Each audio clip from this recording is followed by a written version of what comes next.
And he use to learn. আমার একটা অভিজ্ঞতা আছে বলে আমি শেষ করবো, লম্বা হয়ে যাচ্ছে, কিন্তু বলতে থামা যায় না তো।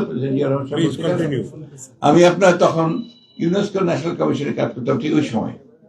তো তখন জিয়া রহমান সাহেব, তখন উনি আপনার চিফ মার্শাল অ্যাডমিনিস্ট্রেটর, আপনার আমাদের কাজী জাফর সাহেব তখন আপনার শিক্ষামন্ত্রী, এবং মুজিবুর রহমান সাহেব শিক্ষা সচিব। ওনারা এডুকেশন কমিশন করেছিলেন। ওই কমিশনের সব জাতীয় লোকেরাই ছিল আপনার, যত উচ্চ তখনকার দিনে সবাই বড় শিক্ষাবিদরা ছিলেন, রাজনীতিবিদরা ছিলেন। এমনকি হাজি মোহাম্মদ দানেশ এটার মেম্বার ছিলেন। হয়েছিল, আমি কভার করেছি। হ্যাঁ, পরে আপনার ওটা অধিবেশনগুলো হতো আপনার ওই এখনকার যেটা আপনার প্রধানমন্ত্রীর কার্যালয় সংসদ ভবন, সেখানে হতো। তো ওখানে যখন অধিবেশনটা চলতো, তো আমরা কয়েকজন সিলেক্টেড হয়েছিলাম আপনার to act as reporters UNESCO national commission থেকে। আমরা কাজ করতাম, সব লিখতাম। তো জিয়া রহমান সাহেবকে এসে দেখতাম, উনি সে বসতেন, টুপিটা রাখতেন, দেখে একটা নোটবুক বার করে নোট নিতেন, যে যা বলছে শুধু নোট নিতেন, কথা বলতেন না।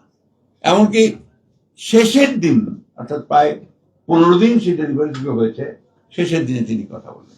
এই সময় তিনি আবার ছাত্র নেতাদেরকেও ডেকেছেন। সেই সময় মাহবুবুর রহমান মান্না, তখন আপনার ডাক্তার ভিপি, তাকেও ডেকেছেন, তার সঙ্গে কথা বলছেন, অন্যান্য দলগুলো ডেকে ডেকে তিনি কথা বলেছেন। এই যে সবকিছু আগে জানা, জেনে তারপরে সেগুলোকে আপনার নিজের চিন্তা ভাবনা করে তার মানুষের সামনে নিয়ে আসা, এটা ছিল জিয়া রহমানের কৃতিত্ব। এই যে হিজবুল বাহার সম্পর্কে অনেক অনেক কথা বলে। উদ্দেশ্যটা কি ছিল?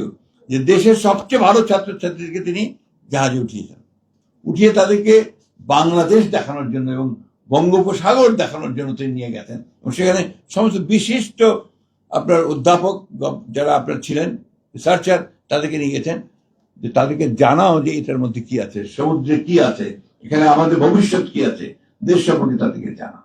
এই যে চিন্তাগুলো, এই যে আপনার ভাবনাগুলো, যেটা সত্যিকার অর্থে একজন মহানায়ক, শুধু রাষ্ট্রনায়ক নয়, আমি বলি একজন মহানায়ক, ক্ষণজন্মা পুরুষ, তার পক্ষে এটা সম্ভব হয়েছে।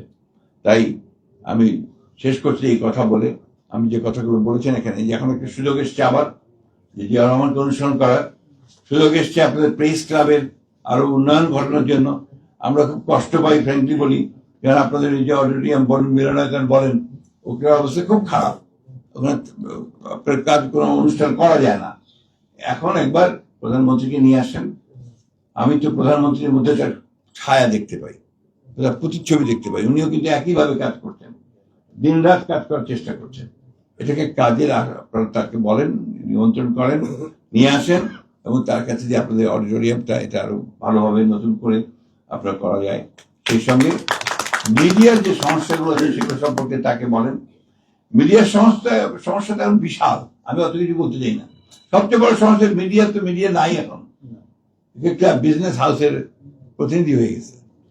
যে কথাটা বলছিলেন চাটুকারিতা কাকে বলে এখন ওই মিডিয়াতেই দেখা যায়। কিছু মনে করবেন না, কিছু মনে করবেন না। We have seen it in the last regime, কিভাবে চাটুকারিতা হয়েছে। আমি আশা করবো যে এখন আপনারা সেখান থেকে বেরিয়ে এসছেন, লড়াই করেছেন, যুদ্ধ করেছেন এর বিরুদ্ধে। নিঃসন্দেহে আপনারা ভালোভাবে কাজে লাগান।